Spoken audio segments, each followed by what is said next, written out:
Welcome to White Shadows, where darkness always linger. Today I bring the 3 Jinn Encounter horror stories. So put on your earphones and turn on the lights. The first story is about the haunted village of Al-Bab, Saudi Arabia.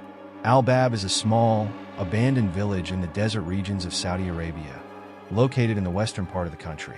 This eerie place, once thriving with life, now sits empty, consumed by the harsh sands of time.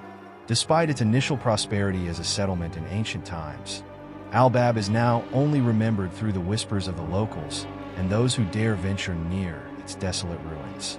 In Islamic tradition, jinn are supernatural beings made of smokeless fire, and they are often associated with certain areas like ruins, caves, and remote locations, places far removed from human civilization. The village of Al-Bab is one such place that, over the centuries, has gained a reputation for being cursed and haunted by the spirits of jinn. Locals are often reluctant to discuss the village due to the frightening events that have been reported there. But as with all tales of jinn, it is the rare outsiders who, either out of curiosity or desperation, seek to uncover the truth behind the horror. Al-Bab, with its foreboding isolation and broken structures, has become a place where such paranormal forces seem to thrive, awaiting the moment to strike. It was a scorching summer afternoon when Ahmed and his 2 friends, Sami and Jamil, decided to visit the abandoned village of Al-Bab. Driven by their fascination with jinn folklore, they were keen on finding the truth behind the eerie stories surrounding the place. Their journey took them through barren roads, distant from the nearest town, and the farther they went, the more ominous the air seemed to grow. As they approached Al-Bab, an unsettling silence hung in the air. The temperature seemed to drop significantly, despite the sweltering heat of the desert. The moment they set foot on the outskirts of the village, Ahmed felt a strange pressure on his chest, as though unseen eyes were watching them from all sides. The ground was cracked, the houses decayed, and the faint smell of rot filled the air. There were no birds, no animals, not a sound, except the occasional gust of wind that carried an unholy whisper. They made their way towards the central ruin, a large stone house believed to be the former residence of a family that had disappeared mysteriously decades ago. Local legends spoke of strange noises emanating from the house during the night, the sounds of footsteps, voices, and even laughter. Some said they could still hear the cries of a woman, one who had died under unusual circumstances. Ignoring the chill creeping up their spines, the trio entered the ruin. Inside, the house was a maze of crumbling walls, shattered windows, and remnants of furniture. The air grew thick, as if the very atmosphere was charged with something malignant. And then they heard it, the first sign of something wrong. A low, guttural growl echoed from the darkness beyond a broken doorway. Sami, trying to keep his nerves steady, suggested they ignore it, but Jamil, eager for the thrill, urged them to explore further. As they advanced deeper into the ruin, the temperature plummeted, and Ahmed's breath began to form clouds in the air. The walls seemed to close in on them, and shadows seemed to flicker and move against the grain of the light. Suddenly, Jamil froze. His eyes widened, and he pointed towards the corner of the room. There, standing motionless, was a dark figure, a shadowy figure so tall that its head nearly brushed the low ceiling. Its face was hidden, but the unmistakable glow of malevolent eyes peered from the darkness. The air was filled with the distinct smell of sulfur, and the ground seemed to tremble beneath their feet. The figure didn't move at first, just stood there, watching them. But then, as if breaking free from its trance, it moved swiftly, too swiftly, and vanished into the shadows. Sami, now visibly shaken, begged them to leave, but Ahmed, driven by the fear of the unknown, insisted on finding out what had caused the disturbance. They split up, with Ahmed and Jamil heading towards the back of the house, while Sami hesitated at the entrance. Just as they reached the rear courtyard, they were struck by a sudden barrage of sounds. Footsteps, whispering voices, and the unmistakable sound of something large shifting in the dark. They turned around to see shadows swarming them, twisting and turning with unnatural speed. It was clear that they were not alone anymore. The temperature dropped even further, and a voice like the screeching wind, rang in their ears. It was unintelligible, but it sounded like an incantation, a language of dark origin that they could not comprehend. Panic set in. Jamil was the first to react, grabbing Ahmed and pulling him towards the exit. But as they ran, something invisible seemed to hold them back, like an unseen force pushing against them. Sammy, who had stood frozen at the entrance, suddenly screamed, his voice breaking the tense silence. When Ahmed and Jamil rushed back, they found Sammy in a state of total distress, staring into nothingness as if he had seen something beyond comprehension. Before they could reach him, a deafening scream echoed from the ruins, so loud that it shook the ground beneath their feet. It was a chilling, spine-chilling scream of agony, and it seemed to come from everywhere at once. The walls themselves seemed to pulse with the unnatural energy, as if the house was alive. In a frenzied panic, the trio bolted from the house, not daring to look back. The terrifying screams and whispers followed them, echoing in the distance. By the time they reached their car, the once parched earth seemed to writhe with dark energy, and the air felt suffocating. They sped away from Al-Bab, but the unsettling feeling lingered. The dark figure with glowing eyes haunted their thoughts, and they all experienced vivid nightmares in the days that followed. Despite their attempt to push the experience to the back of their minds, they couldn't shake the feeling that something had followed them back, lurking just beyond their reach. To this day, locals in the area refuse to approach Al-Bab. They believe it to be cursed, a place where jinn have taken root, and where any who dare to enter are doomed to suffer the wrath of those unseen forces. Ahmed, Sammy, and Jamil would never speak of what truly happened there, but their eyes, haunted and distant, told a story that words could not. Don't leave the room now, because next story is about to begin. This story is from the desert of Rub al Khali. The Rub al Khali, or the Empty Quarter, is the largest continuous sand desert in the world, spanning parts of Saudi Arabia, Oman, the UAE, and Yemen. It covers over 250,000 square miles and is known as the place where no one dares to go. The desert's isolation, shifting sands, and oppressive silence make it a place of mystery, and countless stories of vanished travelers have fueled local legends of supernatural beings, including jinn. Among Bedouins, it's said that those who venture too deep into the Rub al Khali risk encountering the jinn of the sands, a malevolent entity that stalks the desert for the curious. This tale is not ancient folklore, but a terrifying account that happened not long ago, leaving a lasting mark on those who lived through it. In July, for explorers, Faisal, Saeed, Aisha, and Layla set out to reach a hidden oasis in the heart of the Rub al Khali. The desert, notorious for swallowing entire caravans and producing mirages, was a place of fascination for the group. They'd spent days preparing, confident in their abilities. The oasis, said to contain secrets of lost civilizations, was a lure they could not resist. The first days were uneventful, but as they ventured deeper, the desert's oppressive nature became undeniable. The temperature soared, sandstorms increased, and strange whispers seemed to carry on the wind. Faisal dismissed them, but Aisha felt something watching them. It wasn't until the fourth day that the terror began. While crossing a barren stretch, Layla froze in fear, her face pale. "Do you hear that?" she asked, trembling. At first, the others heard nothing, but then a low, rhythmic chanting echoed through the dunes. The sound, impossible to pinpoint, swirled around them like an invisible force. Faisal and Saeed exchanged uneasy glances, but Aisha's eyes widened in horror. The chanting grew louder, and the desert seemed to close in. The air thickened, a sense of dread suffocating the group. Faisal urged them to ignore it, but Saeed wanted to turn back, whispering, "This place is cursed." Despite the tension, they pressed forward, but the feeling of being watched only intensified. That night, as they made camp, Aisha noticed shadows moving in the distance, tall, distorted figures with jerky, unnatural motions. They were watching, just beyond the firelight's reach. Aisha whispered to the others, but by the time they looked, the figures were gone, slipping back into the darkness. Faisal dismissed it as a trick of the mind, but Aisha knew something was wrong. The winds began to pick up, growing deafening. The temperature dropped, and the once dry air felt damp, almost alive. The sands began shifting violently, as if stirred by an unseen force. Suddenly, Layla screamed, "It's here!"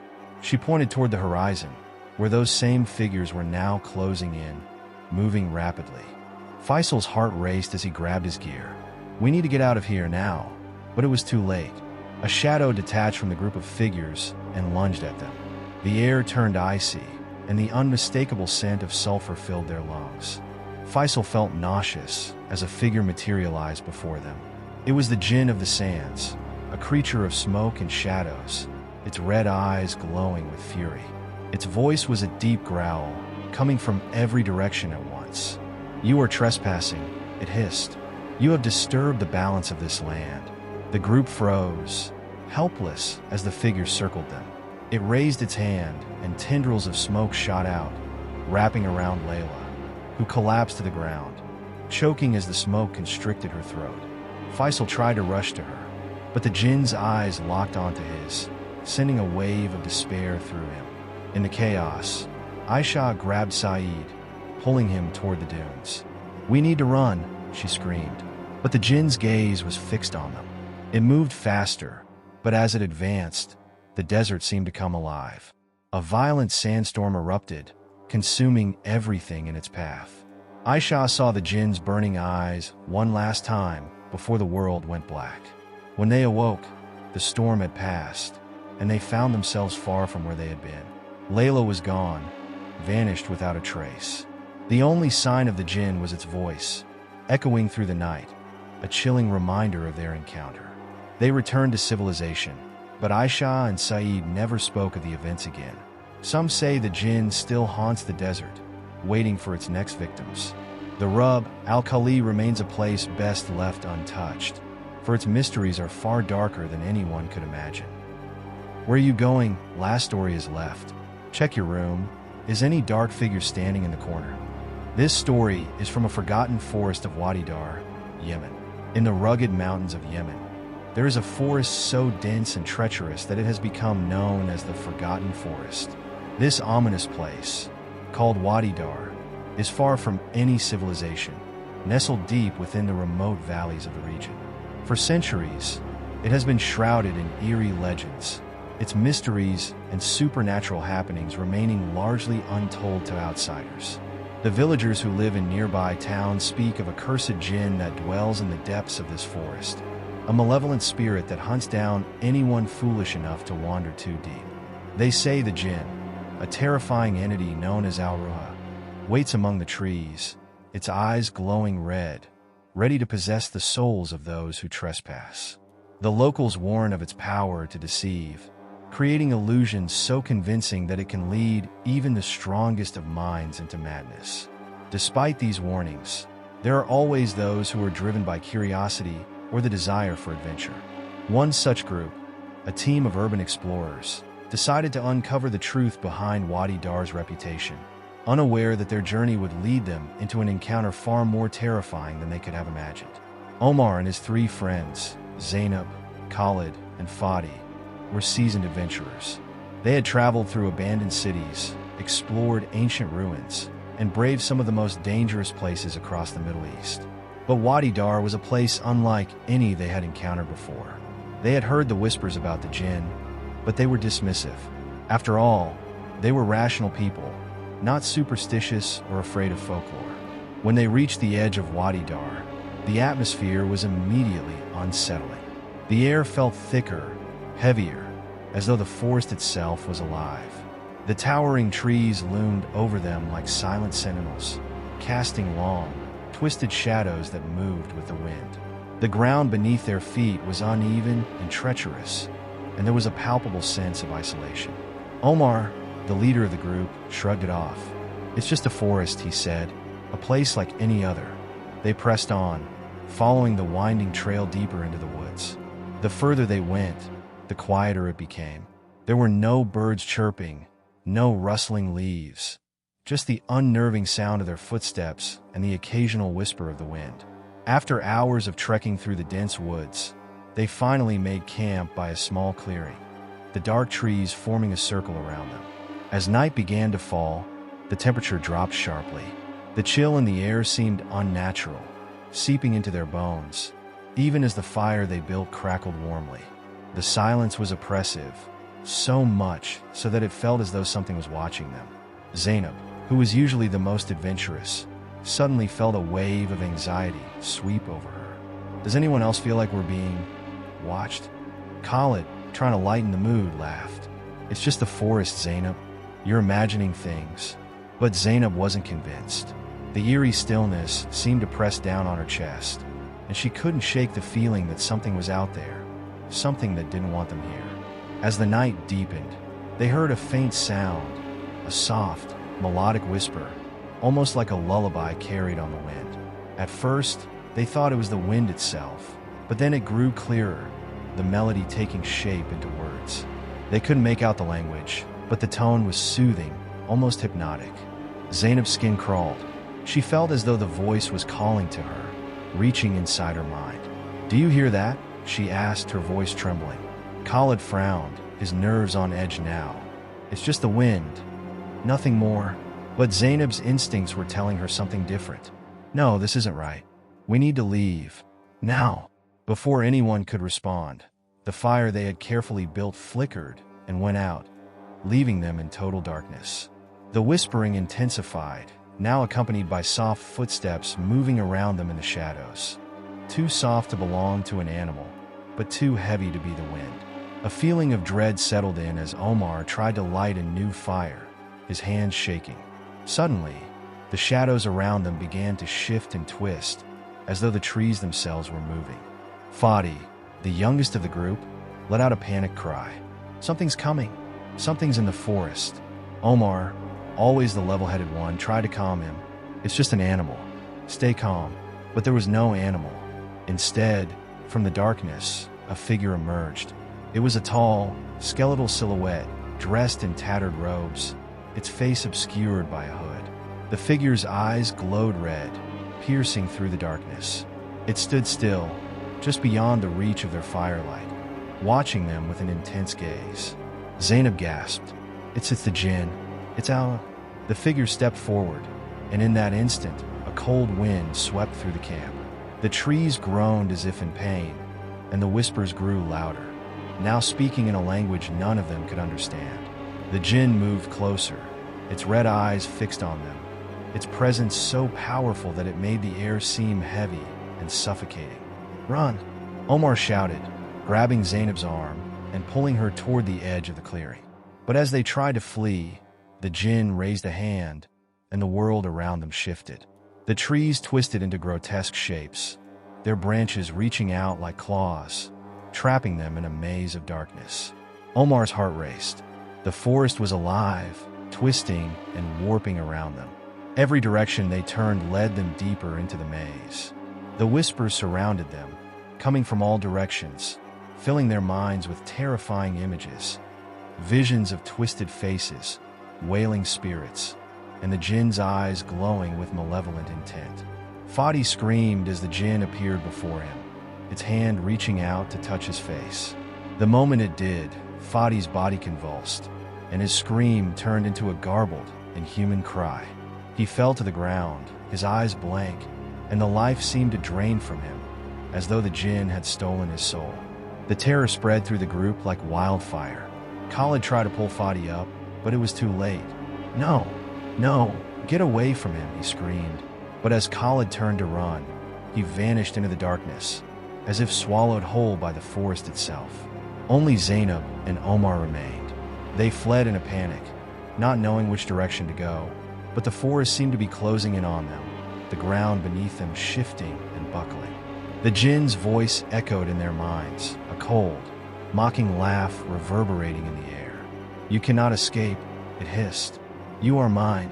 With every step, the terror grew, the shadows reaching for them, the whispers louder, more maddening. Zainab and Omar reached the edge of the forest, but it was no escape. The forest had marked them. The last thing Omar saw was Zainab's face, twisted in terror, before the darkness consumed them both, and the Jinn claimed their souls. The next morning, villagers found only their abandoned camp, the fire still cold, and the air heavy with the remnants of fear. But no trace of Omar, Zainab, Khalid, or Fadi remained. Only the whispering wind carried their screams into the heart of the forgotten forest, where the jinn still waits for its next victims.